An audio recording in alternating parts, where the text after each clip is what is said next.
You Only Live Twice is a James Bond movie that stars Sean Connery and Donald Pleasance as Ernst Stravo Blofeld.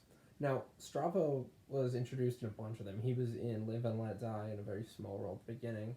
He was in Diamonds Are Forever. He's in Never Say Never Again. But in this role, this is probably his most famous role because I knew him from a very young age as Doctor Evil.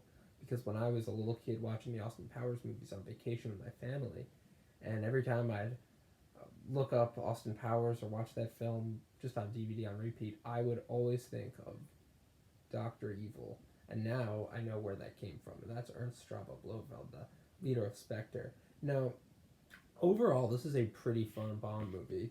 I mean, if you look at Diamonds Are Forever, which has a bunch of chase scenes, this actually manages to have a Bond going to Japan. There's fights in the sky. There's a plane chase. It does a lot more than most Bond films, but it isn't really the most fun. I just think it's probably known for having some really cool set pieces. There's a gigantic volcano lair, which is where the final battle takes place. This is a fun movie. I like You Only Live Twice because it's one of the more fun Bond ones. It's not completely ridiculous for Sean Connery, because there have been some very ridiculous ones. I guess Diamonds Are Forever is the more silly one. But with You Only Live Twice, you just have some really good bad guys, some really good chases, and it is one of the better entries. It's not really slow.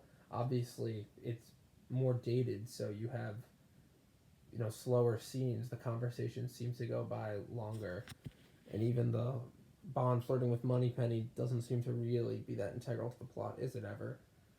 But with the case of You Only Live Twice, it's a decent, good Bond movie. It's one of the better non sluggish ones.